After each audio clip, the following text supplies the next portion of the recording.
Our next keynote is someone who has done more to publicize and provoke people into taking seriously and seriously undertaking cross-disciplinary research into martial arts than anyone else I can think of. His blog, Kung Fu Tea, really has done more than any other project that I know to generate a sense of shared community, a sense that academics are talking to each other, writing for each other in dialogue, and to inculcate and incubate a sense that scholarly research on martial arts straddles different groups and communities. Ben's long and often brilliant essays in Kung Fu Tea have always proceeded as if there were already a shared community of people from all over the world, both on the inside and the outside of universities, all talking to each other in a lively and dynamic fashion. And of course, he turned out to be right. However, what his blog didn't say is that for a long time, to the extent that such a conversation did actually exist in the English language, it only did so really in and through the work of his blog. In the terms of speech act theory, Judkins always proceeds as if his words were only merely constative or constative or descriptive of a state of affairs, when in actual fact they were performative or productive of a new state of affairs in and of themselves. At the very least, Kung Fu Tea has been a key mediating voice, a voice producing the topos and ethos of the conversations that he brought into existence. In truth, for quite a while, Kung Fu Tea felt very much like an oasis in the desert.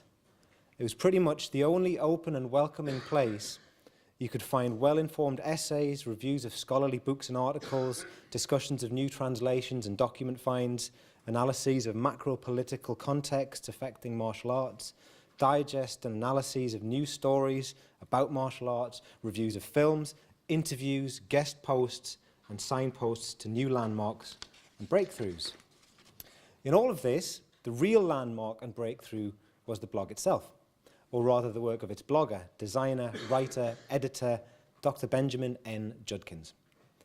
Ben's commitment to producing frequent, twice-weekly, high-level essays, analyses, and discussions of all kinds of things, too many to number, is truly remarkable. At the same time, he's brought us a really landmark book, The Creation of Wing Chun, and he has found the time to work with me to establish and run the journal Martial Arts Studies. As readers of his blog will expect, working with him on the journal is a dream, often a delight. Ben is diligent, circumspect, and diplomatic, always diplomatic. Sometimes too nice, I sometimes think, but that's probably a good counterbalance for me. Certainly, I thank him for putting up with my deficiencies in these areas and for vastly enriching my working life and the intellectual discussion of martial arts the world over. So here and now, I'm delighted to hand over to him, ladies and gentlemen, Dr. Ben Judkins.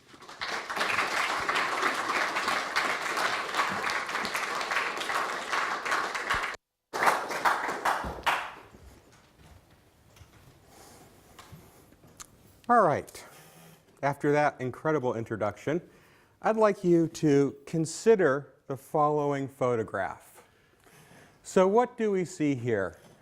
This is, in my personal opinion, one of the more evocative images of the Asian martial arts that I've come across in the last couple of years. In this scene, at the first glance, we see something that looks unremarkable. There are a couple of men practicing judo in an educational establishment's dojo like people in Japan had been doing for decades, and like they still do just now. Yet, while the Asian martial arts often evoke this sense of harmony or peace, often for entirely false and Orientalist reasons, this image is uniquely unsettling. Our eyes are immediately drawn to that rack of rifles that we see behind those gentlemen. And of course, the things hanging underneath the rifles are rows of polished bayonets. And if you are at all familiar with your Japanese military history, you may have seen racks of identical rifles and bayonets like that in the barracks where soldiers slept and ate and trained during their occupation of China. Now, in this case, these rifles and bayonets are meant for, a drill team or, military education classes. They certainly were not meant to provoke anything on the part of Japanese viewers. If you got this postcard in the mail, what you were supposed to notice as a Japanese consumer was, here is a well-stocked modern military or modern educational facility. It's the very banality of this scene that sets so many subconscious mechanisms going in our mind. All right? Compulsory military training became an increasingly important part of the Japanese education system during the 1930s, which of course was at much the same time that aggression in China was ramping up. Disciplines like school kendo were reformed to take out the sportive elements and put kids outside on real dirt and try to teach them some practical swordsmanship so when they needed to disembowel someone on a battlefield, they could do it.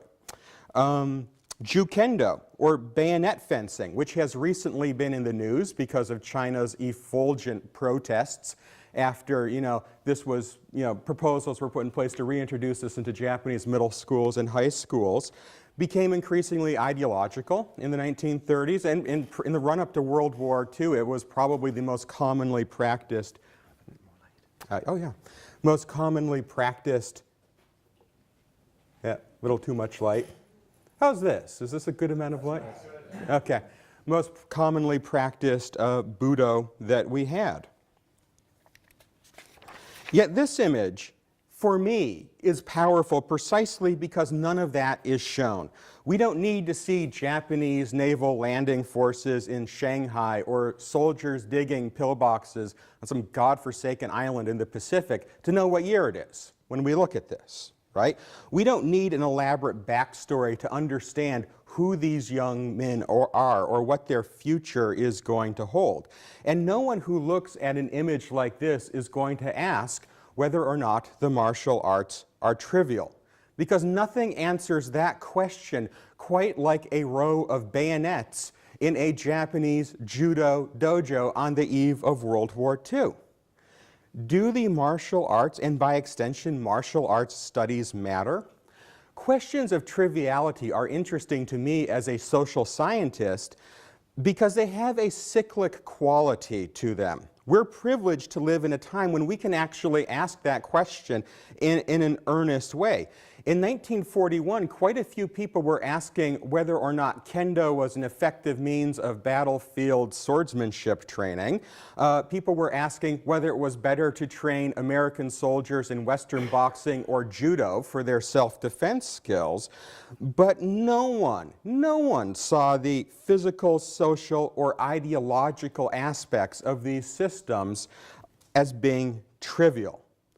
During the post-World War II period, the American occupation forces in Japan moved to tightly regulate and even ban certain martial practices or associations because they understood that these things created social externalities that reached beyond the lives of individual practitioners. Nor were these observations restricted just to the realm of the Japanese martial arts, right? Consider this photograph. This is one of my favorites. It was printed as part of an American newspaper article on the Chinese resistance to the Japanese occupation on June 7th of 1939. And here we see a Chinese female militia leader. I actually checked to see whether this was Stephen Chan's mom, and it's not, but it's someone exactly like Stephen Chan's mom. So we have a Chinese female militia leader in Guangdong province. The empty sky behind her highlights the dado. It really draws the eye directly towards the big knife that she's carrying. While American newspaper readers in the 1930s didn't know much about the organization of the Chinese military, one thing that they did recognize was that sword. Even by that point, that sword had gained an iconic status. It was the Chinese counterpart to the Japanese katana. And again, there's a lot that we don't see. The readers can't see where she's looking. We don't know where her gaze is directed. But we don't need to see an artillery-scarred landscape in southern China to know what's about to happen here. A backstory is ultimately unnecessary to understand whether the martial arts were socially significant in China during the 1930s. Indeed, it's fascinating to compare these two images that I have put up, where we have, contrasting views of Japanese and Chinese martial artists, both caught up together in the early stages of this same conflict. On the one hand, Japanese consumers of these images were meant to understand how the discipline of Budo was producing an efficient, effective soldier for the state's highly modern military. And of course, it goes without saying that they were willing to sacrifice for home, country, and the bearded crown prince up in the corner, of said photograph. On the other hand, Western audiences who are looking at this picture in the newspaper, or pictures like these in the newspapers, they were wondering about, gee, what's the wisdom of sending military aid to China, right?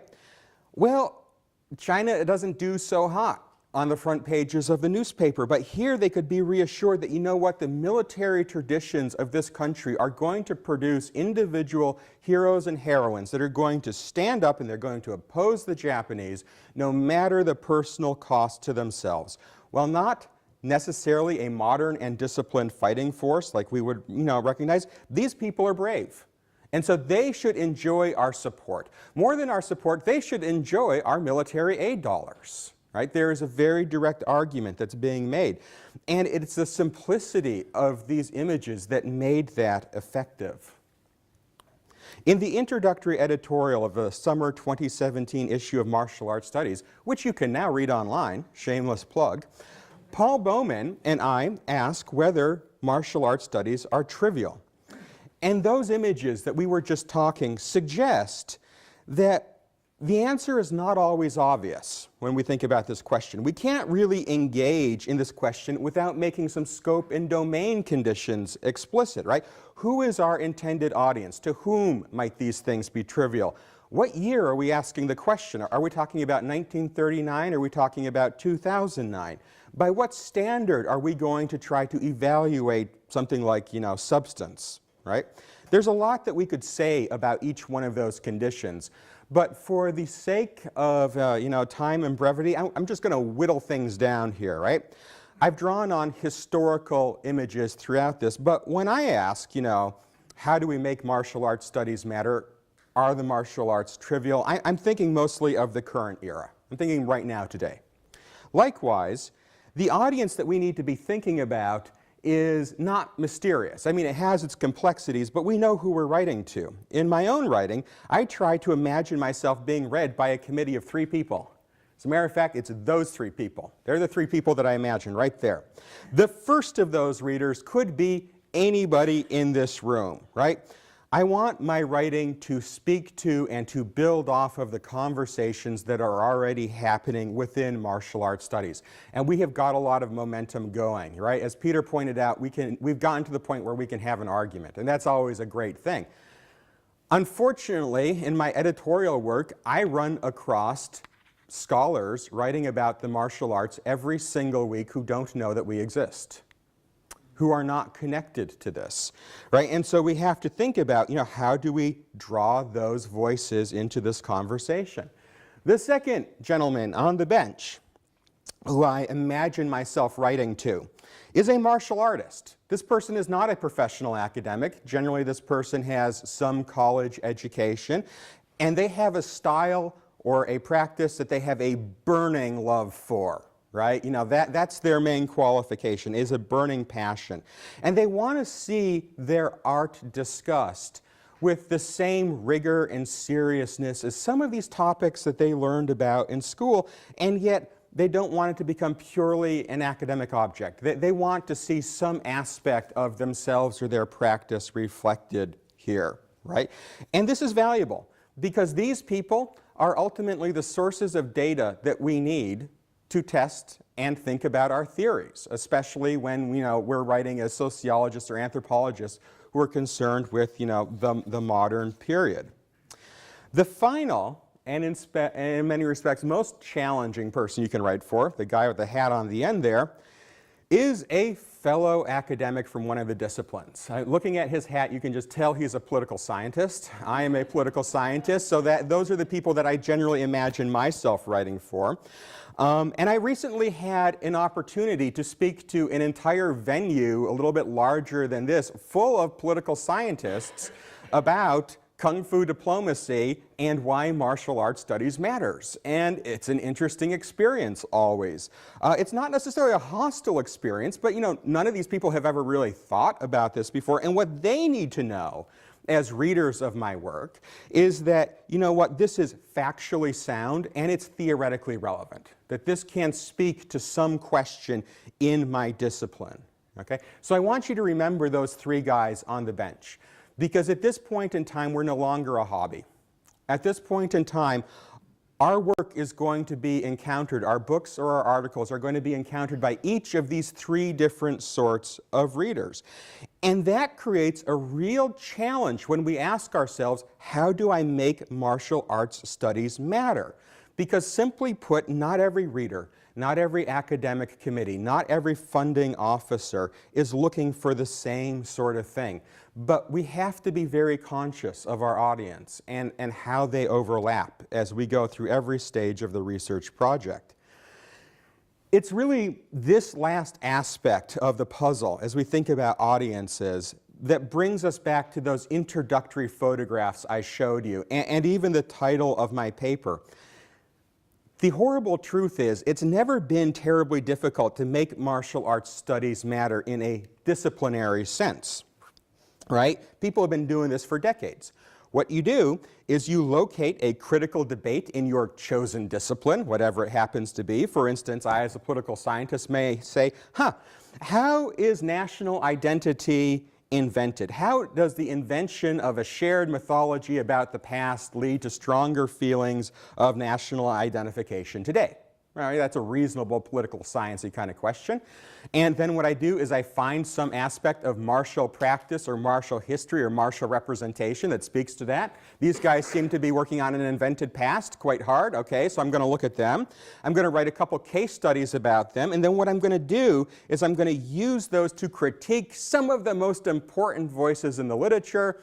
I will attack one guy, I will support the other guy, but I will come out with a synthesis in which I have the best of everything. Bada bing, bada boom, right? I have success. Now, actually doing that can be tricky, but knowing what you're supposed to do is not tricky. And that's on purpose, right? Because success within a disciplinary framework is formulaic by design.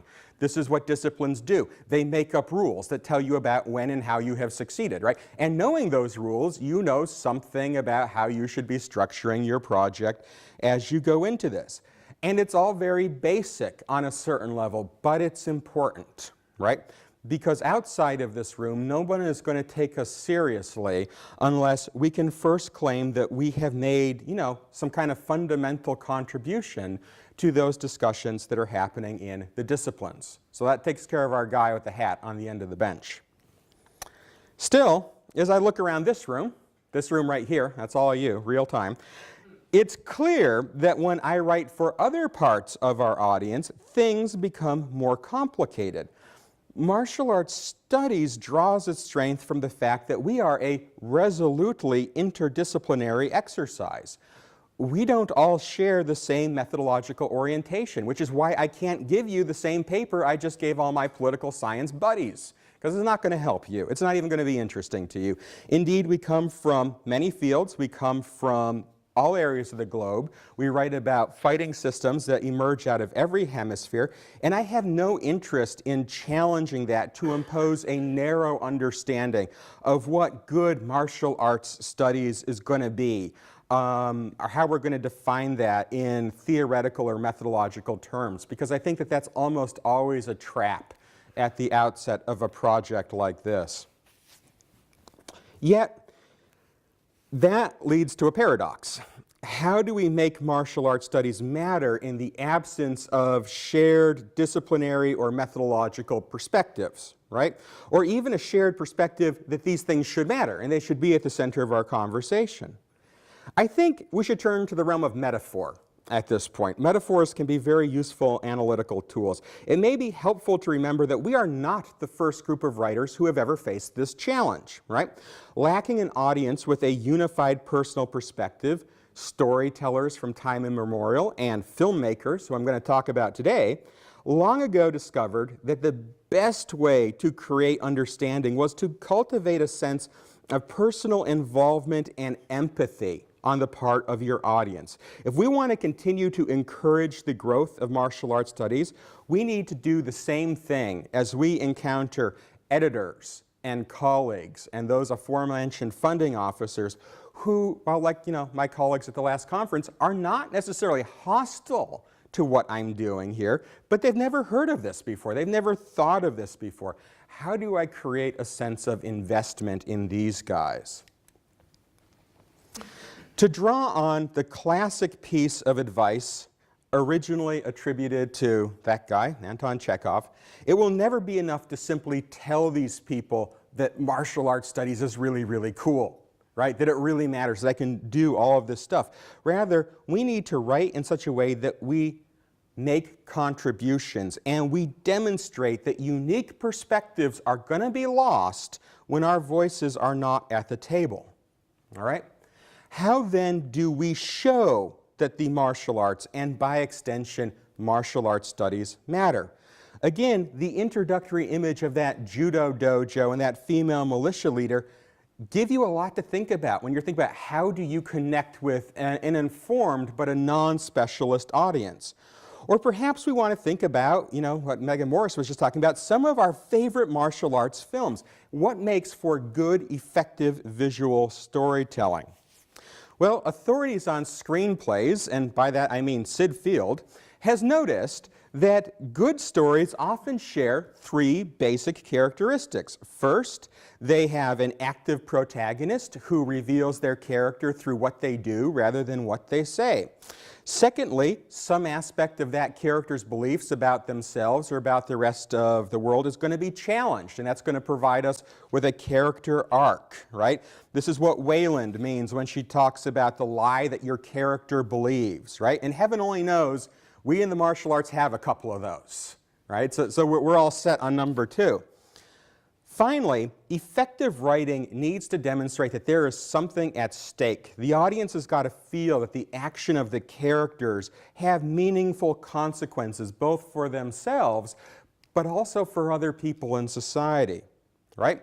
Our image of the judo students and the female militia leaders, while single photographs rather than entire screenplays, drew audiences in, and by extension made the argument that the martial arts mattered in the late 1930s because they hit each one of those 3 points right on the head, right? Our female militia leader here, you can't get more active protagonists than this. I don't know who she's planning on whacking with that thing, but someone is about to be chopped, right? We are right at the pre-chop moment, okay? So we have an evocative image of an active protagonist, right? On the second hand, what is the lie that she believes about herself? Well, she believes that whacking that person is going to have some influence on the outcome of World War II, right? That there's something that she can do in the absence of American modern military aid that will matter, right? What are the consequences? Well, for her, the consequences to that belief are going to be quite severe. And for you, the American newspaper reader in 1939, if you don't cough up and buy those war bonds, the consequences are also going to be quite severe, right? So that's how this communication kind of happens. These same 3 hints, with a bit of translation or maybe transmutation on a more fundamental level, I think can also help us to communicate more effectively when we're discussing our own academic research with non-specialist audiences who are very important to us, who may not even be from our own field, right? And that's increasingly the position that we are finding ourselves in. It's not simply enough for us or half a dozen of our closest colleagues to understand something about why the martial arts matter. We've got to convince the aforementioned, colleagues and tenure committees and editors and acquisition people and all that kind of stuff. Okay. And again, these same three principles, protagonists, story arcs, and consequences, are going to help us do it. So let's start with that first idea of an active protagonist. In a screenplay, you generally know who the story is about. If you don't, you might want to hire a new writer, right? You know, because that's what makes it a story. Photographs are often the same sort of thing, and luckily for us, academics is a similar pursuit, because the sea of knowledge is too big to drink. We're always in a position where we are forced, no matter whether you are a hard scientist, an empiricist, whether you're doing an interpretive work, whether you want to have really thick description, you can't talk about everything. You've always got to narrow your view down to a few key actors, a few key narratives, a few key variables. So we have to be careful how we construct our protagonist. In the social sciences, we sometimes make this distinction between independent variables and dependent variables, right? Where your dependent variable is a thing that's being explained, your independent variable is a thing that explains it, right? And then you can set up a simple causal relationship like this. And so if you're going to tell that simple causal social science-y story, the question now is, all right, well, where are the martial arts going to fit into my particular story, right? Let's think about this. And we do need to think about this, because there is an immediate set of traps and potentials that come up, right? Waquant's book, right, Notebooks of an Apprentice Boxer, became the brilliant piece of work that it was because he thought quite carefully about this question before he wrote it. And it was what he thought that was the difference between a dissertation that nobody would read and a brilliant book. If we always approach this question from the perspective of the various disciplines, where I start off by saying, hi, my name is Ben Judkins, I am a political scientist who studies martial arts and globalization. Or I am an anthropologist, I am a historian who studies X and the martial arts. A certain cognitive bias can enter the process by which we're putting together our models without our even realizing it. After all, in my field, we already know the answer to all the big questions. It's politics, right? That's what makes us political scientists, right? We basically fundamentally believe that politics rules the world. And so if I start off from that thing, what I will discover is that, you know, all of these voluntary groups, like, you know, martial arts groups, will be co-opted by some larger political process. And, you know, maybe that happens, or maybe it doesn't, right? Again, Waquant started off saying, I am going to use boxing as a way of understanding the Chicago ghetto, right? Boxing will be my lens for looking at serious sociology over here. And that would have guaranteed a book that nobody reads. If we go to that previous example where I was just talking about, you know, nationalism and national identity, you know, maybe we can tell a story where the martial arts come to be supported or tolerated by the state because they provide this unifying mythology that services fundamental needs of a nationalist agenda. You know, and that's basically the story that Andrew Morris tells in his examination of the Goshu movement, all the way back, you know, that the ruling KMT is running in the 1930s, right? In a project like this, the martial arts as an organization are examined, which is good, but only as an extension of or as a subsystem of some larger, more fundamental project, right? And those can be interesting questions, right? And they can clarify things for us about the martial arts. And Morris made really important contributions to our understanding of the martial arts, sport, and Chinese society, right? And so you got to give him his due right there. Actually, I quite like everything that he did. Yet, as a dependent variable, as the thing that is being explained, what we're doing is we're putting martial artists and martial arts in a very passive role here, right? These are voluntary institutions. These groups face dilemmas. But what we're essentially saying is that their agency is kind of limited. And it's not limited by anything in reality. It's limited by the structure of how we're setting up our models, right? And they basically become passive functionaries that reflect and show us different aspects of social pressure. And so, yeah, Waquant as a graduate student was right. Boxing would be a great lens for understanding what's going on in the, you know, Chicago ghetto. Or Kung Fu would be a great lens for understanding what's going on in China in the 1930s. But the problem is it's only one potential lens among many. Right? There are lots of lenses you could use. And after that first or second case study, your editor and then you are going to have to start to ask really serious questions about, well, gee, wait a second. Why do I need to keep writing about the martial arts, right? Why don't I start writing about labor movements or the film industry or sports leagues like, the other 9 chapters in Morris's book, just for instance, right? Because there are a wide range of other voluntary associations, pop culture phenomenon, most of which are better understood, better researched, more respected, that would all serve this basic project. Or to return to Sid Field's original metaphor, passive protagonists in a novel or a screenplay are great because they help us to explore the world, but they tend not to be interesting guides. They don't hold anybody's interest. Now, you knew there had to be lightsabers, right? In the hands of a skilled storyteller, an active protagonist reveals their character to the audience, not through what they say, but through what they do.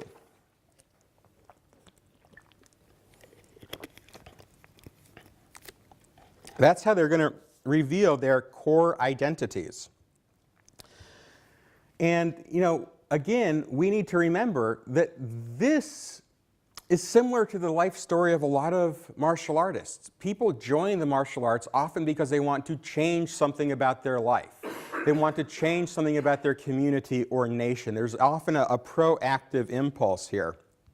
So, rather than simply accepting the elite view that, of what the modern Asian state should have been circa 1910 or 1920, authors like Hearst, Gainty, and other aspects of Morris, because he's really quite complex, they demonstrated that, martial artists in China and Japan in the 1920s, these were not passive people, right? These were people that had their own view of what Chinese modernity or Japanese modernity should be like. All those martial arts classes that the Japanese start putting in their schools in the 1910s and 20s, they're not there because the Ministry of Education wants them there.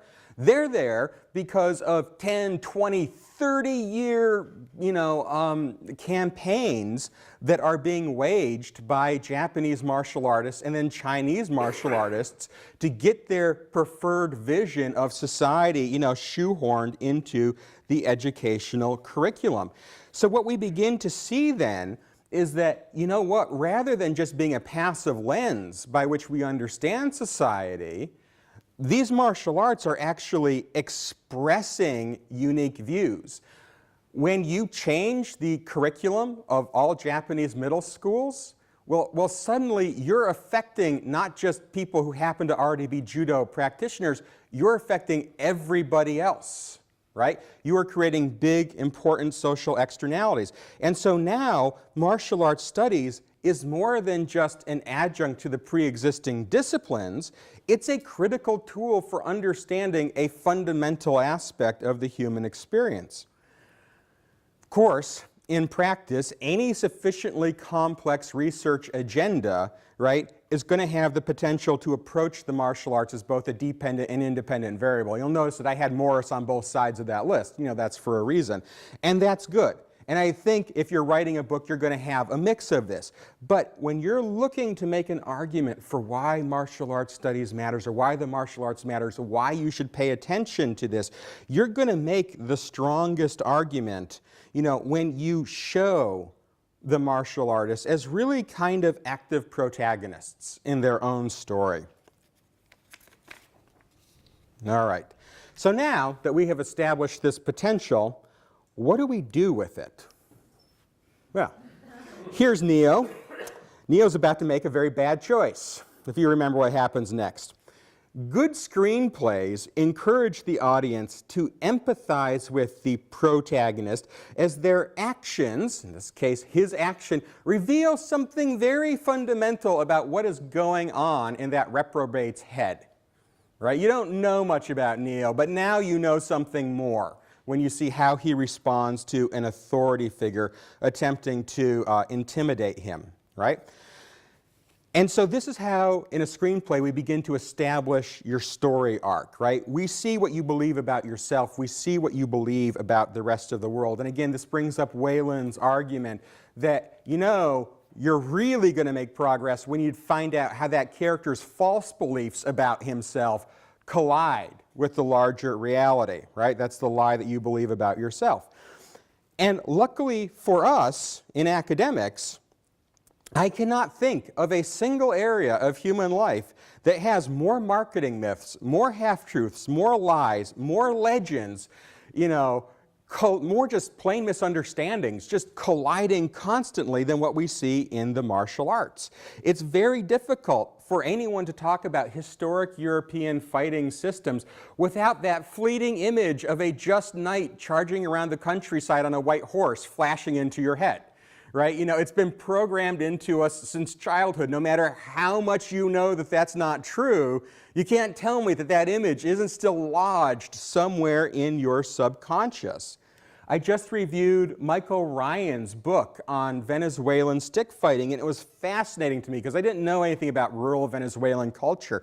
But he painted this really evocative image in which there are these martial artists who really believe and hold this notion in their head that there was this ideal world that existed in the past where, you know, gentlemen, by which they mean small-holding farmers who have nothing, you know, could protect themselves from outside oppression with nothing but their sheer machismo. I'm going to clear his text up there. With his machismo and a hardwood stick. And that was all you needed to survive, you know, back in the good old days in Venezuela.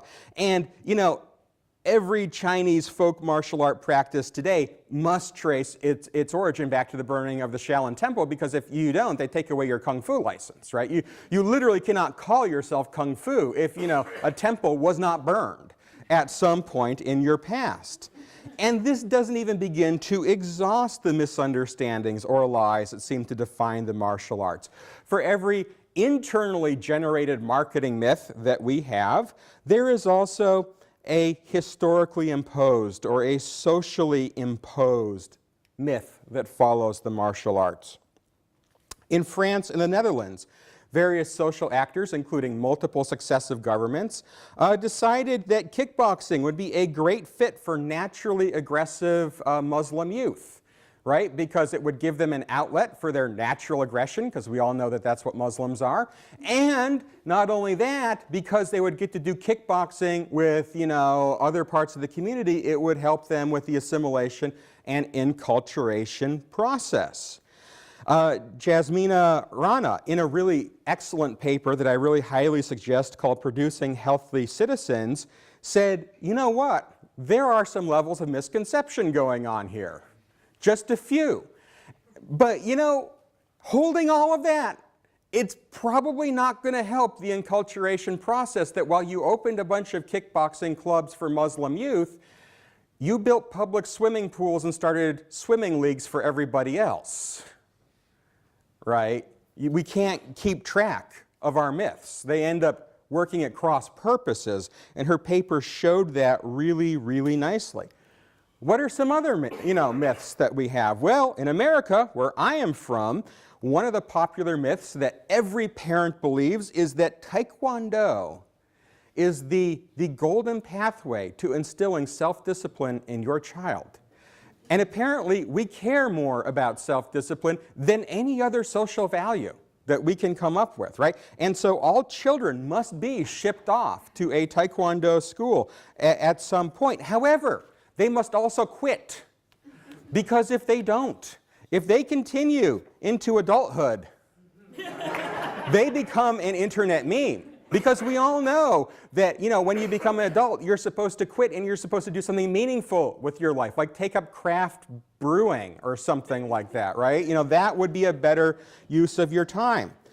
Now, one would be hard-pressed to find a more detailed examination of the stories that we tell ourselves about the martial arts than Paul Bowman's recently and very highly recommended book, Mythologies of the Martial Arts, right? After reading this book, it is literally impossible not to see the many ways in which these stories that we have told and that other people tell about us position the martial arts in the modern world and shape very fundamental things, not just about these systems, but about ourselves. And as a, amateur historian, social scientist who dabbles in history, I gotta say that there is this undeniable thrill that comes with the discovery that some common sense proposition is in fact anything but. Figuring that out is great. And in some cases, you want to just jump right out, and debunk that, to pop that bubble. And yeah, sometimes you do. But in all cases, we have to step back and remember that, first we strive to understand the function. What was the purpose? What externalities were being created by that? Sometimes they may be positive, sometimes they may be negative. Or to put it slightly differently, what is the lie that your character believes about their own practice, right? And how does that lie affect people who have never thought of themselves as martial artists? Students and instructors are free to believe anything that they want, and yet those beliefs do not come without implications.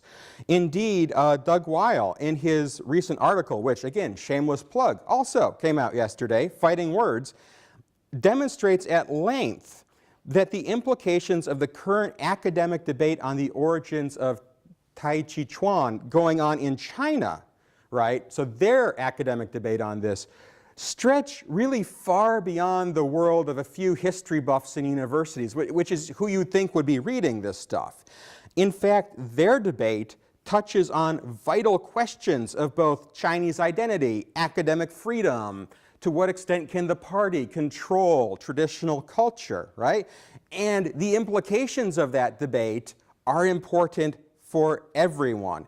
Indeed, if you follow the Chinese martial arts and you're wondering why a poorly recorded 10-second challenge match between a low-level MMA trainer and that joker, suddenly went viral, and why everybody was talking about it, even though most people in China don't care about MMA, and there are fewer serious Tai Chi practitioners than you would probably think, right? So actually most people in China aren't, really into this stuff. Why did they all get into it anyway? Why did this become absolutely critical to the Chinese government that they needed to step in and squash what was going on here? Well, again, go read Doug Weil's great article that just came out in the recent issue of the journal, and it will clear some of that stuff up for you. So, to fully explore the implications of any research project, what we've got to do is we've got to find an appropriate balance between theory and data, right? Both of these things are going to be helpful. Theory is helpful because without theory, we can't identify interesting puzzles, right? Theory tells us when there is something unexpected that we need to delve into. And if we fail to dive into the historical or the social data, we're going to have a very hard time convincing those non-specialist readers that these discourses or that these causal mechanisms have a substantive impact on the broader community. Again, that's the bar that we are striving to reach when we're attempting to show that martial arts studies as an independent interdisciplinary project really matters and really can bring a unique perspective to this table. Which brings us to our final piece of advice. We need to clearly convey to our audience that all of this is going to have meaningful consequences. This is one of the places where I think martial arts studies in the literature has really kind of come up a bit short, right? After all, we've mostly been writing to ourselves, and who wants to preach to the choir? I mean, it seems a little bit unnecessary. We don't need to convince our colleagues in this room that the reconstruction of a Spanish fencing system or the reemergence of Haitian machete fighting matters. Everyone here knows that. Everyone here can come up with 6 different research projects, based on either one of those things before the end of this rapidly ending talk that I'm giving right now. So again, we don't want to preach to the choir, right? The non-specialist readers, they don't need this either, right? If you're willing to read another ethnography of capoeira, I mean, that speaks to a level of obsession that makes apology unnecessary. But when we think about our colleagues in the disciplines, I think there's a lot of low-hanging fruit of potential value that is remaining unplucked. In the opening editorial of the summer 2017 issue, Paul notes that one of the things that we haven't done a great job at so far is talking about actual violence in martial arts studies. And of course, Sixt was here this morning to begin that conversation. And it's a conversation that really needs to be picked up on, because in my field, in political science, we would say there's a lot of policy implications for that, right? Which means there's a lot of juicy stuff where that connects to other questions. And these are big questions. These are fundamental questions.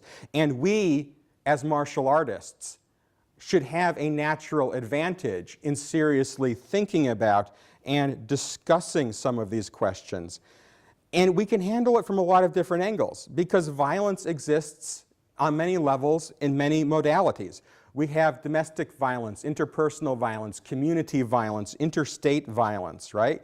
The nature of martial arts schools themselves means that they have often been implicated in or have been forced to respond to community violence in every area of the globe. Yet, with the exception of a few voices like Sixt, we don't hear a lot about this. And a lot of the people who have talked about it have been coming out of the historical or anthropological literature, and so they've really been talking about it more in a disciplinary perspective. But think about those jokers now. What do we, as a field, have to contribute to discussions like this? What can we tell people about the rise of the current rise of organized ethno-nationalist, political, populist sorts of violence that we are seeing? So I'm now seeing people needing explanations. So these are the alt-knights, right, which are a right-wing paramilitary group that have organized themselves in America since Donald Trump have been elected, and they are now going to peaceful demonstrations to beat up commies. Right? And they have like a franchised look and a franchised toolkit, right? And they're not technically martial artists, because it's not clear that they get together to train. They just get together to commit acts of violence, right? But I would suspect that if we plumb the depths of our literature and our theoretical insight, we could speak to this. And this is a question that people would be very, very interested in. Of course, I don't want to downplay our accomplishments, because they're very important as well. In the last few years, martial arts studies has firmly planted its feet on a new and more difficult path. For decades, we had pioneers like Burton, Draeger, and Hurst who attempted to bring the martial arts into the academy, and yet, for a variety of reasons, they failed. Hoplology never gained the traction that martial arts studies currently enjoys. And when we look at the few real successes out there, when we look at Hurst's study of the armed martial arts of Japan, or Doug Weil's work on the Tai Chi classics, those works are important. And what they did was they shoved a wedge into the door, but again, they tended to fall very strongly within these disciplinary discussions. The view from 2017, looking back, looks very different. Rather than studies of traditional fighting systems or combat sports being a personal eccentricity, a hobby, something that we do on the side from our quote-unquote serious work, the martial arts are now receiving a greater degree of attention. Right? We no longer have to ask whether it is possible to study the martial arts. We just go out and do it, right? And we do it rather well. The last few years have seen the creation of academic journals, research institutes, networks, book series, an annual conference like the one that, annual conference series, plural, like the ones that we're sitting at here, and lots of publications coming out from top university presses. And my read on the situation is that the appetite for this kind of work is currently increasing. We're still in an upward phase. I know when I go home, I have a stack of manuscripts that I'm supposed to review, and I suspect that, a couple of you do as well. And that is all great news. But a moment's reflection reveals that this rapid success has also raised the stakes of the conversation. A university press can only publish so many monographs a year. So after they published that first book on the martial arts, well, now your acquisitions editor is going to have to sit down in a meeting and argue to her colleagues or his colleagues about why they should publish the second and third martial arts book, as opposed to something that's a little bit more traditional that, they know might, reach more of an academic audience.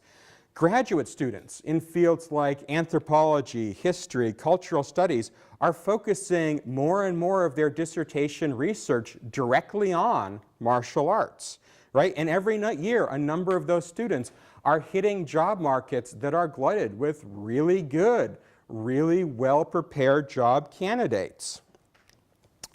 Likewise, that increase in university press publications that we were just talking about means that first generation of, to use the American terminology, assistant professors or junior professors who wrote martial arts studies books are now coming up for tenure review.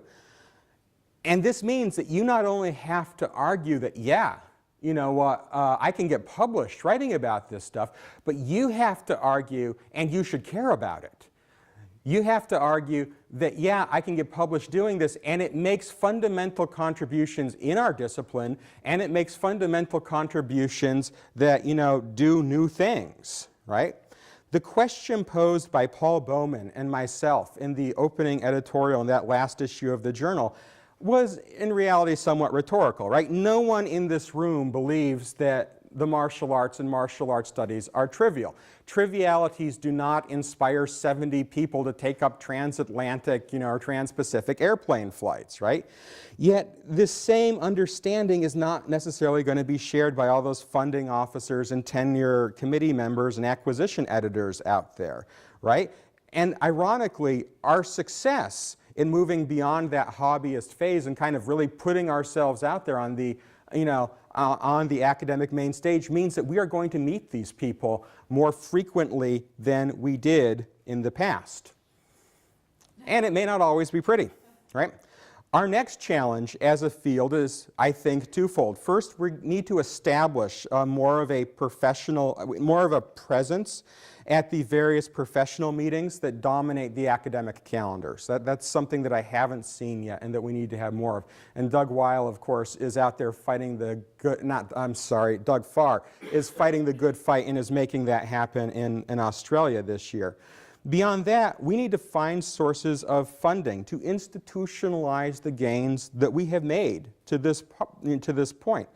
And these are actually exciting opportunities because they're opportunities to build things that are new. And that doesn't always happen in academics. That is really exciting, to be on the ground floor of building something that's new, right? And we're starting from a solid foundation. Yet making martial arts studies matter in the larger context means that the challenges are going to keep ramping up. So again, how are we going to do this? We're going to remember that we need to have an active protagonist. We need to show people that the martial arts are a force in the world. We need to show people, secondly, that they affect things other than just the individual practitioners, right? And lastly, we need to demonstrate that there are meaningful consequences to do all of that. And if we can succeed in that, no one is going to be asking whether martial arts studies is trivial, right? If we do these things, we'll show that martial arts studies matters. All right, that's it.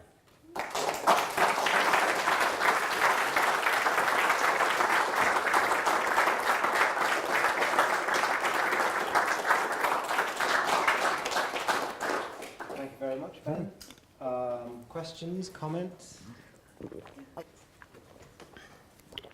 Hi. Hi. Sorry, I think I was a little bit late, so I don't know, may have missed something at the beginning that this question relates to. But right, obviously I do think martial arts studies matter, and I think your sort of conclusions on how to convince like the academic world that martial arts studies matter are, pretty good. Everything. what I wonder about is like the wider world, you know, like in, are you thinking about how this works for, you know, say people who just happen to be walking out there in the street or anything like that? Or are you really mostly just thinking of martial arts studies at the moment?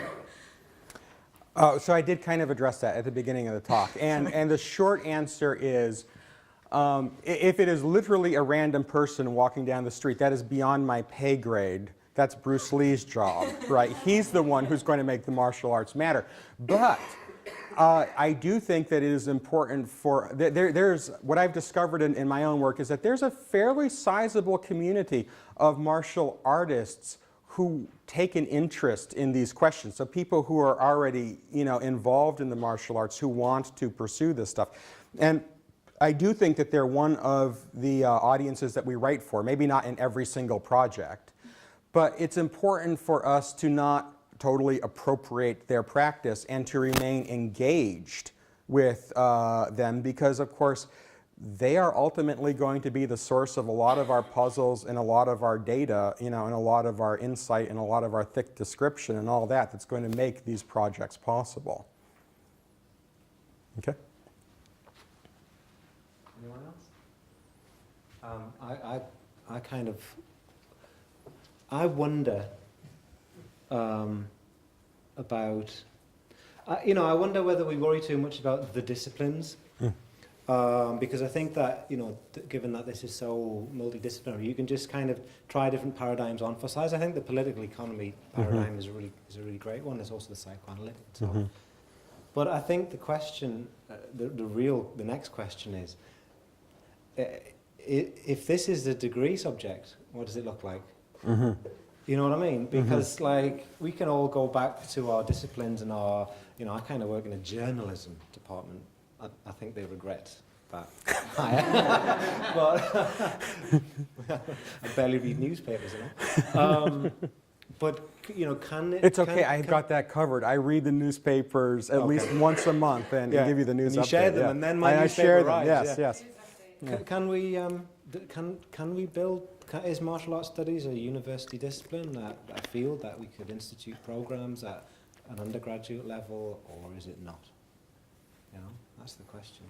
Well, I definitely think that my answer to that, I could see what other people in here think, my answer is that we can definitely institutionalize it and offer a lot of things. I don't see any reason why we don't have martial arts studies institutes and research networks and all kinds of things in all kinds of places. Now, whether you can convince, you know, a dean that it is a fantastic degree to offer a major or a minor, I think gets you into the minutia of what goes on in various, you know, universities. And there's literally no accounting for university politics, right? But, you know, can it be institutionalized and can you offer courses? Yeah, automatically. I think that that is, again, one of these really natural next steps. Can you turn that into a minor? I don't think anyone would have a problem with that, especially if you housed it, you know, with the right departments. Can you turn it into a major? You know, at that point, you're eating someone else's lunch. Yeah. Colin. Could you pass this back to? Could you pass that to? Do you need Jerry? So I'm wondering what you think about overcoming sort of an academic squeamishness about violence. Going back to Six's keynote earlier, you know, it's fundamental to what we're talking about in martial arts studies, but I think people outside of martial arts studies are pretty resistant to it. And I've certainly encountered that in my own discipline. Maybe musicians are just you know, more resistant to it than other people. But trying to write something and having editors come back in multiple revisions, being like, "Oh, could you tone that down a bit?" Or that's going to make people uncomfortable. It probably varies tremendously by these disciplines that we're trying to figure out how much we need to worry about. Because so in my discipline, where, you know, I'm doing political science, we're pretty okay with murder.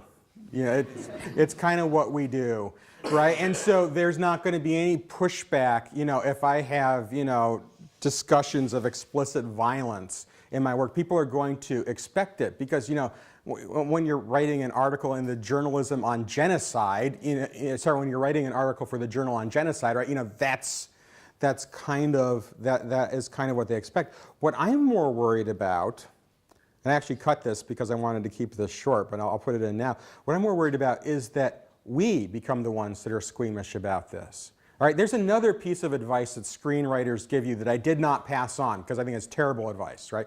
They tell you, write what you know. And that's what so many of us do, right? We write what we know. And what is our experience of the martial arts? Well, our experience of the martial arts probably doesn't include a lot of actual community violence where, you know, we round up some group and lock them in the building and then set it on fire. But, you know, when I was doing my research on the Boxer Rebellion for my last chapter, yeah, that's how a lot of people died. That was it. And so we have to, I think, in martial arts studies, be a little bit okay saying, you know what, I'm going to be more willing to explore the dark side of my own practice, and I'm going to be willing to explore the dark side of my own history, and I am not going to get trapped in, I am just going to write what I know, which is, you know, great Wing Chun in a suburban school where nobody gets locked in a burning building, you know, but then I'm not really telling the story of social violence in China, you know.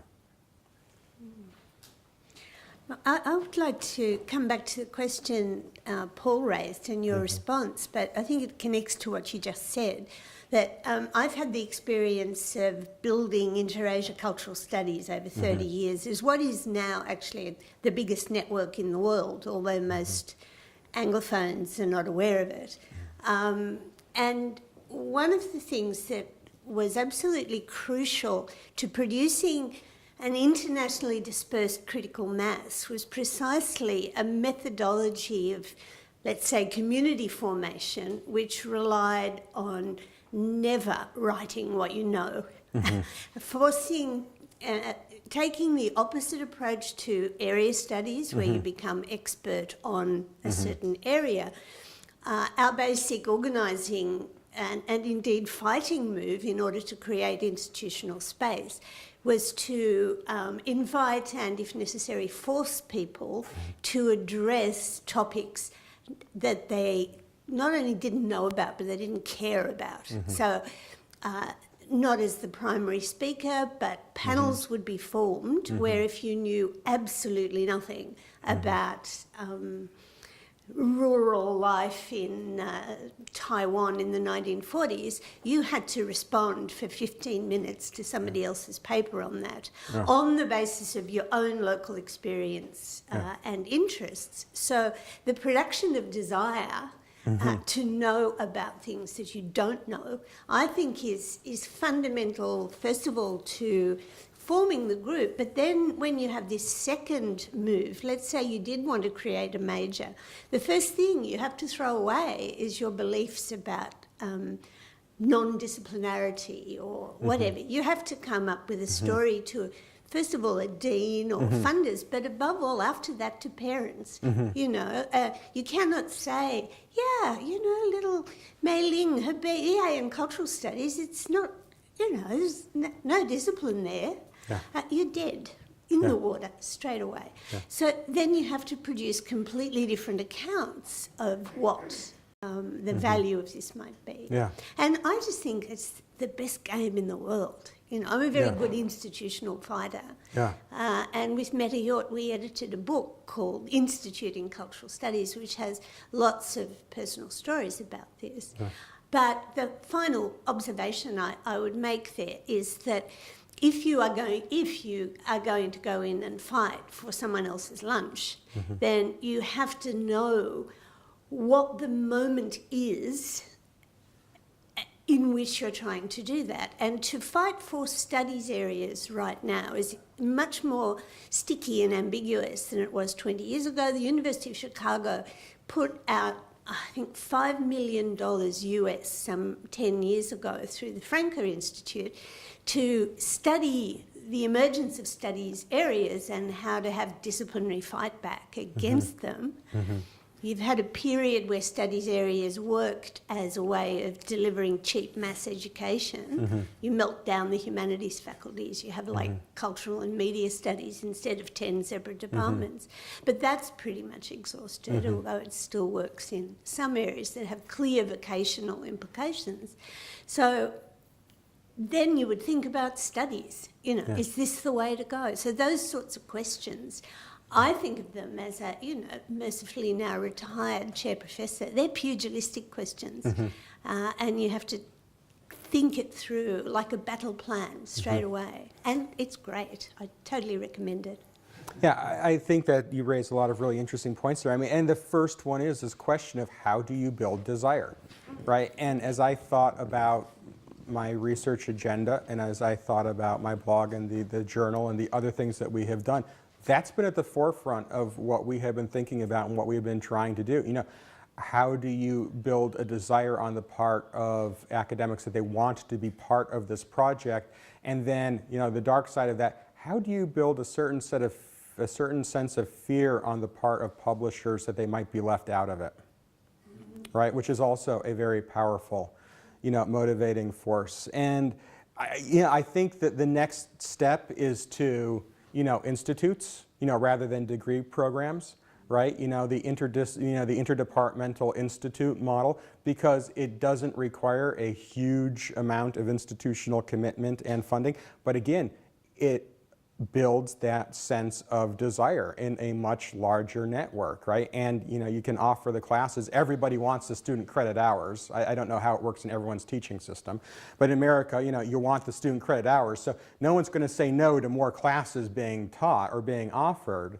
And then years down the road, you know, well, we see where we're at when a major comes up. Coming back to one of your early slides, I think I'd probably put myself as the second guy on the bench. Okay. So kind of semi-academic, but more a martial artist. I think that puts me in the minority in this room. So how do you take the work you're doing and all the lovely people here are doing and start convincing practicing martial artists that, for example, it didn't start with a snake and a crane? And is it their job to come and see you or for you to go see them? That's a more difficult question than you think it is, because I think it starts with a little bit of introspection in terms of, well, wait a second, why are you trying to convince these other martial artists that it didn't start with a snake and a crane? So when I do my academic work and when I talk to people, one of the things I never do, right, is I never go into a random internet forum and just start like bursting bubbles, right? And God knows you could. Right? Anybody can do it, but what exactly is the point of it? Right? Because remember, every one of these myths has externalities that it creates. It has unintended consequences. Some are negative, some are positive.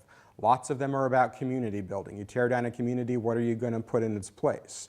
Right?